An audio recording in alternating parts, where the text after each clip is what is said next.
जय मां अम्बे। गुप्त नवरात्रियों की 10वीं महाविद्या मां कमला महाविद्याओं में सबसे महत्वपूर्ण मानी जाती हैं। ये 10 महाविद्याओं में 10वीं महाविद्या है। मां कमला को शक्ति के प्रथम अवतार के रूप में आदि शक्ति के नाम से भी जाना जाता है। शास्त्रों में मां कमला को भाग्य, सम्मान, पवित्रता और परोपकार की देवी माना गया है। देवी कमला सभी दिव्य गतिविधियों में ऊर्जा के रूप में मौजूद रहती हैं। मां कमला भगवान विष्णु की दिव्य शक्ति हैं। गुप्त नवरात्रि में मां कमला की पूजा करने से कौशल विकास एवं गुणवत्ता में बढ़ोतरी होती है।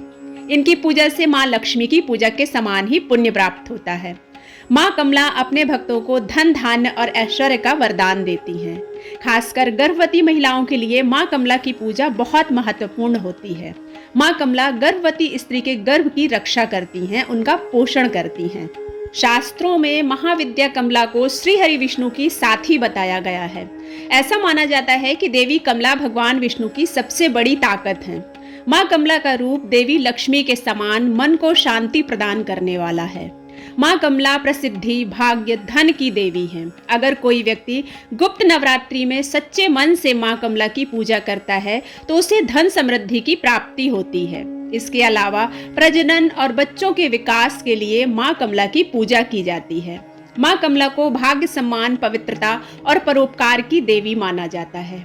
गुप्त नवरात्रि में मां दुर्गा के 9 रूपों के साथ 10 महाविद्याओं की पूजा की जाती है। गुप्त नवरात्रि में तांत्रिक पूजा का महत्व होता है।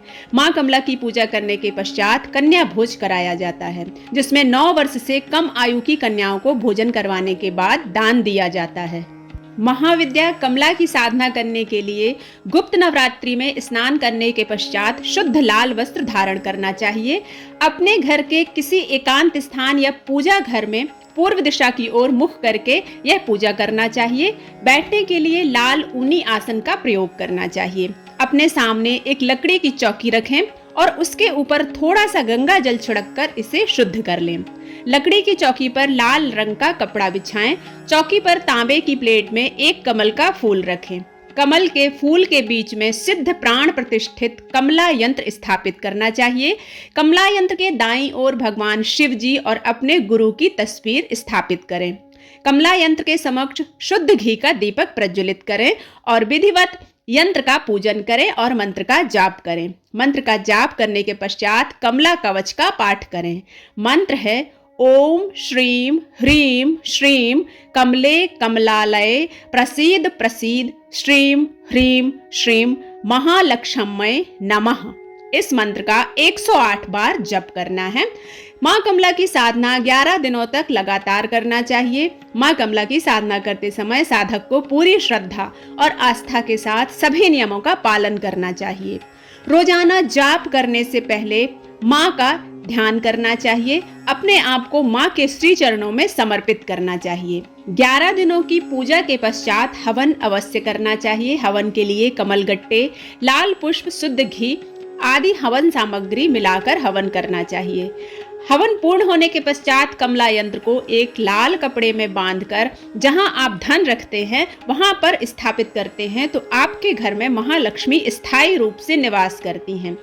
अन्य सामग्री को पीपल वृक्ष के नीचे या नदी में प्रवाहित कर देना चाहिए। ऐसा करने से आपकी कमला साधना पूरी हो जाती है। आपके ऊपर मां कमला देवी की कृपा हमेशा बनी रहती है।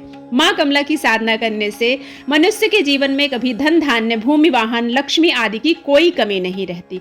साथ ही धन से जुड़ी हुई समस्याएं समाप्त हो जाती हैं। गुप्त नवरात्रि में कमला साधना के साथ गुरु पूजा, गौ पूजा का बहुत महत्वपूर्ण स्थान है।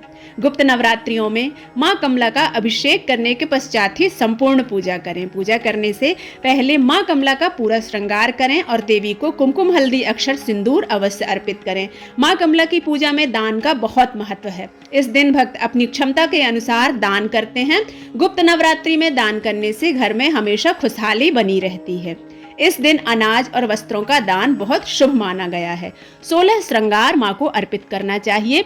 अपने घर में किसी सुहागन स्त्री को भी यह सुहाग सामग्री आप दान कर सकते हैं। सभी महाविद्याएं आदि अंत से रहित हैं। समुद्र मंथन के समय धन्वंतरी जी के बाद उच्च श्रवा घोड़ा, फिर ऐरावत हाथी, तत्पश्चात लक्ष्मी जी का प्रादुर्भाव हुआ था। श्रीमद् देवी भागवत के 8वें स्कंद के 8वें अध्याय में मां कमला के प्राकट्य की विस्तृत कथा है, जिसके अनुसार देवताओं और असुरों के द्वारा अमृत प्राप्ति के उद्देश्य से किए गए समुद्र मंथन के फलस्वरूप इनका प्रादुर्भाव हुआ था। इन्होंने भगवान विष्णु को पति के रूप में वर्ण किया था। भगवती कमला वैष्णवी शक्ति हैं तथा भगवान विष्णु की लीला सहचरी हैं। ये एक रूप में समस्त भौतिक या प्राकृतिक संपत्ति की अधिष्ठात्री देवी हैं और दूसरे रूप में सच्चिदानंदमयी लक्ष्मी हैं। देवता, प्रजापति और प्रजा सभी इनकी कृपा दृष्टि से शील आदि उत्तम गुणों से संपन्न होकर सुखी हो जाते हैं। महाविद्या में ये 10वें स्थान पर परिणित हैं, इसलिए आगम और निगम दोनों में इनकी उपासना समान रूप से वर्णित है। सभी देवता, राक्षस, मनुष्य और गंधर्व इनकी कृपा प्रसाद के लिए ललायत रहते हैं। लक्ष्मी की कांति स्वर्ण के समान है। हिमालय के सदृश श्वेत वर्ण के 4 हाथी अपने सूंड में 4 स्वर्ण कलश लेकर इन्हें स्नान करा रहे हैं। वह कमल के आसन पर विराजमान हैं। लक्ष्मी के 1 मुख 4 हाथ, वे 1 लक्ष्य और 4 प्रकृतियों के प्रतीक हैं। अपनी 2 भुजाओं में वर एवं अभय मुद्रा तथा 2 भुजाओं में 2 कमल पुष्प धारण किए हुए हैं। दान मुद्रा से उदारता तथा आशीर्वाद मुद्रा से अभय अनुग्रह का बोध होता है। इनके सिर पर सुंदर किरीट तथा तन में रेशमी परिधान सुशोभित है। ये कमल के सुंदर आसन पर आसीन हैं। वाहन उलूक निर्भीकता एवं रात्रि में अंधेरे में भी देखने की क्षमता का प्रतीक है। मां कमला के इस चमत्कारिक मंत्र के जाप से जीवन में कभी भी धन की कमी नहीं होती है। इस मंत्र का जाप संध्या समय करना चाहिए। मंत्र है ओम नमः कमलवासिन्यै स्वाहा। इस मंत्र का 108 बार जप करना चाहिए। इससे माता प्रसन्न होती हैं और हमारे घर में स्थिर रूप से निवास करती हैं। आशा करती हूँ यह वीडियो आप सभी को पसंद आया होगा। अगर पसंद आता है तो इसे लाइक करें, शेयर करें और सब्सक्राइब करना बिल्कुल ना भूलें। मिलते हैं एक नए वीडियो में, तब तक के लिए जय मां अम्बे।